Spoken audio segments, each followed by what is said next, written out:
Hey guys, it's Hannah and welcome back to the Dyslexic Reader. Today I'm going to be talking about the books I read in June 2020. Can you believe it's halfway through the year? Because I can't. And it's my birthday today, the 1st of July, so that's like a fun little extra as well.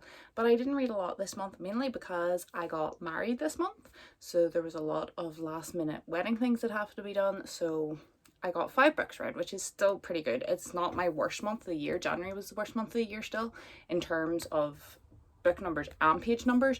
But I had fun and I really enjoyed the books that I did read. So thumbs up for that. So I finished May by reading Howl's Moving Castle. That was a reread for me, but I had not read the other 2 books in the series. It's not really a series, it's more like they're more like companion novels, but I would suggest reading them in order. So the first book I read this month with is the second book in kind of like I'm not even sure what the trilogy is called. I guess it would be, it does have a name. If I can remember, I'll put it in. But it's called Castle in the Air. It's by Deanne Wayne Jones, the same girl who wrote Howl's Moving Castle. And I have no physical books to show you this month because I only read ebooks and audiobooks this month. It was a very Kindle heavy June. I was really just loving my Kindle this month. I read a couple of books in my Kindle at the end of May, and then I was keeping going. I've been loving my Kindle recently. It's been so handy just to throw in my bag now that I can go out and do stuff again and just to have with me and lying in bed, and it's just been great. So I ended up giving this a 3-star, and it was a low 3-star. I did not really enjoy the second one at all. I didn't really click with the characters. I felt like the pacing was a bit off, and then we were introduced to it started with our new characters and then our old characters kind of joined in at the end, and I definitely did enjoy that more. When the old characters, Howl and Sophie, etc., rejoined at the end of the story and they kind of merged together.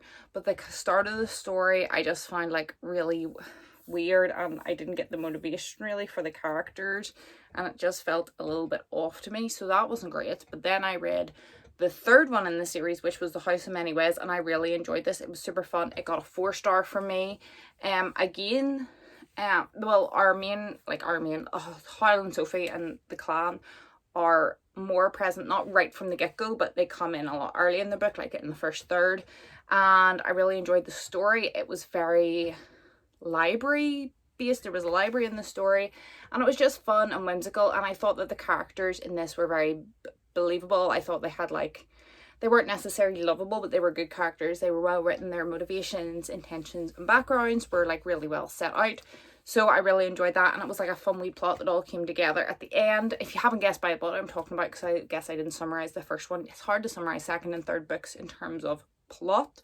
These are more companion books rather than continuations, but first book, Howl's Moving Castle, is basically about a wizard named Howl who lives in this castle that moves, and he kind of is like living, I guess, multiple lives. And our main character Sophie gets tangled up in Howl's story, and then the other ones are separate stories about separate characters, but Howl and Sophie are entangled in all those stories. So loved Howl's Moving Castle, that I read last month. The second one was a bit of a flop for me. I almost didn't want to finish. I almost didn't even want to give the third one a try, but I did, and I really enjoyed it. The House in Many Ways was really fun.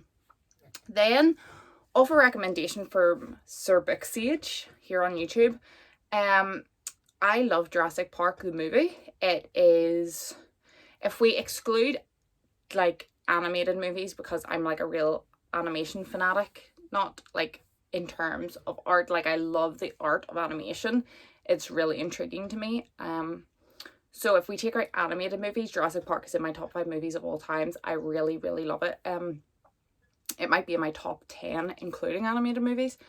But I had never read the book, and Sir Booksage was reading the book, and he said that if you like the movies, the books are really good, they're really well written, and he was just thoroughly enjoying them. So I thought, again, get them on the old Kindle and give them a whirl, and I'm so glad I did. I really, really enjoyed it. So this is Jurassic Park by Michael Crichton. I also read The Lost World, which is the second book in the series, which I didn't enjoy as much. They both got 4 stars, but Jurassic Park was definitely higher. The characters are so well developed.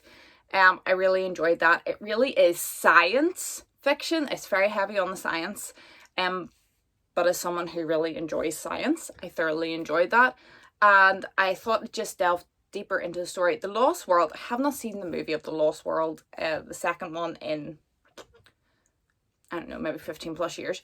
So I can't really remember, but from what I remember, it's not quite the same as the book. But Jurassic Park is very similar. The children in it were so well done that they were believably children but not annoying to read, which I think in adult fantasy can be hard sometimes because children are annoying. So to write them and not make them realistically children who moan and cry and don't understand things and can be very infuriating in real life, to write that realistically and not make it hard to read is quite a skill, which Michael Crichton did well, in my opinion. The book focuses more on the T-Rex, who isn't a lot in the movie after the initial kind of attack. It follows more of that. It's very science heavy, and the children's ages are different. So I'm not sure if the ages are specifically told in the movie, but definitely Lex the girl is more portrayed as maybe like 14, and Tim the boy is like 11, 12. And in the book, Tim is still 11 and 12, but Lex is like 8. She is younger.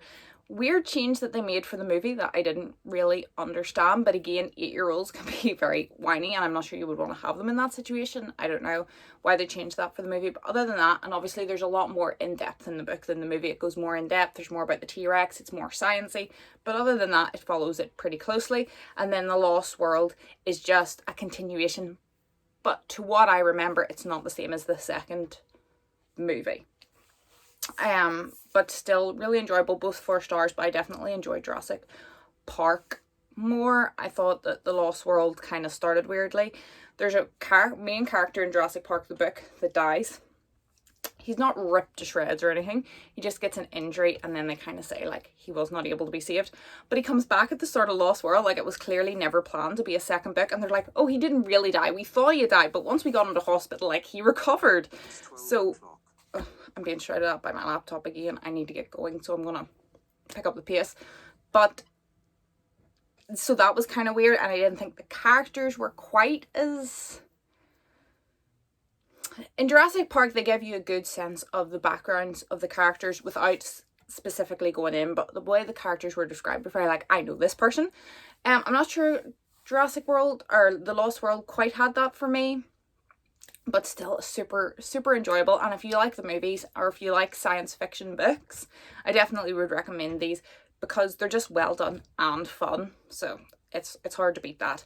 And then the last book was River of Fire by Aaron Hunter. This is the 5th book in the Shadowhunter Warrior, not the Shadowhunters, that's Mortal Instruments. What is this series called? The Warrior Cats. I'll put it up. It's the 5th book. I've been reading this series all year. I read the first 4 very close together, and then I haven't read one in ages. So I was listening to that while I was driving about and stuff this month because I had a lot to do. So I really enjoyed getting back into that. I've actually already just started this morning for July the 6th one. So that's fun. I've just been really enjoying this series. It is about cat warriors, and they have clans. And they all like work, like the clan, they're very much in their clan. They support each other, but they also support the other clans. But at the same time, like they wouldn't be to turn on the clans. They're not anthropomorphic cats. They don't like wear top hats and drink tea. They are like wild cats. And there's like a prophecy. It's just a fantasy, but yet very grounded, which seems weird. The cats have a prophecy. But it's just really fun. I'm sure a lot of people know about these series. There's a couple of series within the series, if you know what I mean. And this is not the first one, I don't think, but it's the only one my library has on audiobook. So I thought I would just jump in at this point, and it worked fine. There's definitely, they talk about, oh, this war and that war, and when characters were this previously. And I'm sure there's series that like cover that. But to read one series in itself, I think is fine. I don't think you have to read them in publication date, or else I haven't felt that way. So that has been just a really fun fantasy middle grade that I've been enjoying, and I gave that 4 stars. Well, quite a high, like a middly high 4 star. So that was all fun. So I read 5 books in total in June, which isn't that bad. Let's see if I can get my stats up and we can see how many pages that works out at. 5 books. I only read 4 books in January, so it does beat that. And I read 2,104 pages, which again beats January. But other than that, it's been my worst reading month of the year. But the busyness, the stress of everything of this month. So I'm not really surprised. So 5 books, 4 ebooks, 1 audiobook, 3 fantasy and 2 science fiction, 3 middle grade, 2 adult, and I think there was 1 3-star, and the rest were 4 stars, so you can't really beat that. That's it for today. I have 2 videos that I want to do next week and the following week, and I'm not sure which order they're going to be in, so you will have to just keep your eyes peeled and see what comes first. I hope you're all happy. I hope you're all healthy. Please stay safe, and hopefully I'll see you in my next video. Goodbye.